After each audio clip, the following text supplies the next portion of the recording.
Hello बच्चों, तो आज हम लेके आए हैं सब एप्लीकेशन ऑफ ट्रिग्नोमेट्री का लास्ट क्वेश्चन, जो कि है 15 नंबर का। और उसमें लिखा है, क्वेश्चन क्या है, a straight highway leads to the foot of a tower, a man standing at the top of the tower observes a car at an angle of depression of 30 degree which is approaching the foot of the tower with a uniform speed. 6 seconds later, the angle of depression of the car is found to be 60 degree. Find the time taken by the car to reach the foot of the tower from this point. तो एक tower है और एक highway है, ये है। यहाँ पर एक आदमी कोई खड़ा है, तो वो ऑब्जर्व कर रहा है कार को। यहाँ पर है कहीं कार, उसका जो एंगल ऑफ डिप्रेशन बन रहा है वो है 30 डिग्री। अच्छा, ठीक है। उसके बाद क्या होता है, वो कार जो है इसके फुट की तरफ अप्रोच कर रही है, तो 6 सेकंड बाद वो यहाँ पहुंच जाती है। लगभग 6 सेकंड में यहाँ पहुंच रही है, तो इसका एंगल ऑफ जो डिप्रेशन है वो कितना हो जा रहा है, 60 डिग्री। तो मेरा एंगल क्या हो जाएगा, ये 30 डिग्री, ये हो जाएगा 60 डिग्री। ये हो गया ए बी, और ये हो गया सी, और ये हो गया डी। ठीक है, तो 6 सेकंड में डी से सी पहुंच रहा है, तो इसका मतलब क्या है कि वो यूनिफॉर्म स्पीड से जा रही है। यहाँ पर लिखा है यूनिफॉर्म स्पीड से चल रही है। तो अब सबसे पहले हम मान लेते हैं let the speed of the car, car की स्पीड मान लेंगे हम। Let the speed of the car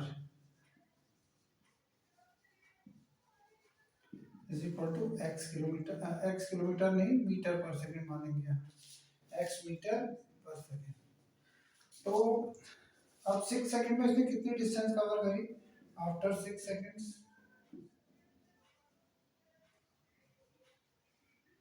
distance covered by car, distance covered by the car is equal to, distance equal to करता है स्पीड इनटू टाइम। तो speed है x into 6 बराबर 6x metre. तो यानी कि इसको मान लेते हैं हम 6x मीटर मान लेते हैं, यहाँ से यहाँ तक। अब आपने बताना है कि C से D तक, यहाँ से यहाँ तक इसका जो अप्रोच हो रहा है वो कितनी देर में यहाँ पहुंचेगी। तो उसके लिए क्या करेंगे, हम इसको मान लेते हैं y, और इस y की वैल्यू निकालेंगे। तो y की वैल्यू आएगी x के टर्म में, उसके बाद हम उसको x से डिवाइड करेंगे तो हमें टाइम मिल जाएगा। तो सबसे पहले लिखेंगे in triangle A B D, A B D tan 30 equal to हो जाएगा h upon 6x plus Y.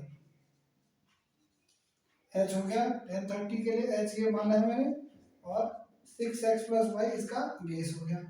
तो tan 30 की वैल्यू होती है 1/√3 इक्वल टू हो जाएगा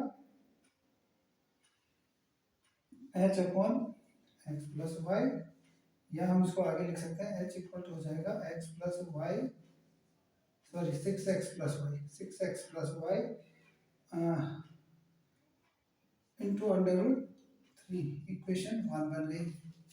अब यहाँ से ले लेते हैं इक्वेशन 2। इन ट्रायंगल यहाँ पर ले लेंगे हम A B C, tan 60 equal to ले लेंगे क्या, h अपॉन वाई। तो tan 60 की वैल्यू होती है √3 इक्वल टू हो जाएगा h अपॉन वाई। तो h इक्वल टू हो जाएगा √3 वाई। ये हो गया इक्वेशन 2। अब दोनों इक्वेशन को देखिए, कंपेयर करेंगे तो ये भी h की वैल्यू है, ये भी h की वैल्यू है। तो जब h की वैल्यू है तो यानी कि इनके ये वैल्यू भी इसके बराबर होगी, क्योंकि दोनों ही तो हाइट है। तो यहाँ पर लिखेंगे from equation 1 and 2, from equation 1 and 2 h √3 यानी कि क्या हो जाएगा 6x plus Y √3 equal to हो जाएगा, ये हो जाएगा आपका 6x plus Y √3 equal to हो जाएगा tan 60, tan 30 की वैल्यू है √3। सॉरी, यहाँ पर एक गलती रही है, 6x प्लस वाई अपॉन √3 होगा। ये 6x प्लस वाई इधर जाएगा, डिवाइडेड बाय √3 होगा, ध्यान रख लीजिएगा, यहाँ पर थोड़ा गलती हो गई थी मेरे से। तो ये हो जाएगा 6x plus y divided by √3 equal हो जाएगा √3 वाई। तो यानी कि हो जाएगा 6x plus Y is equal हो जाएगा √3 वाई पहले से है, और एक अंडर रूट 3 उधर चला जाएगा, तो ये हो जाएगा 6x plus Y equal to 3y। तो 6x equal to 3y minus Y, या हम इसको लिख सकते हैं, और 2y इक्वल टू 6x, तो y इक्वल टू हो जाएगा 6x अपॉन 2, 2 से कट जाएगा, 2 3 जा 6, तो हो जाएगा 3x। तो यानी कि कितनी डिस्टेंस आ गई 3x। तो टाइम इक्वल टू का होगा, हमने टाइम निकालना है, टाइम इक्वल टू होता है डिस्टेंस अपॉन स्पीड। डिस्टेंस क्या है हमारी 3x अपॉन स्पीड क्या है x, x से x कट गया, तो क्या लगा 3 सेकेंड्स। तो इसको यहाँ अप्रोच करने में कितना टाइम लगा 3 सेकेंड्स लगे। तो ये आपको समझ में आया होगा शायद, थोड़ा ध्यान से करिएगा। एक थोड़ा सा गलती मैंने यहाँ पर करी थी जिसको मैंने बाद में सुधार दिया था, तो इस पर ध्यान दीजिएगा।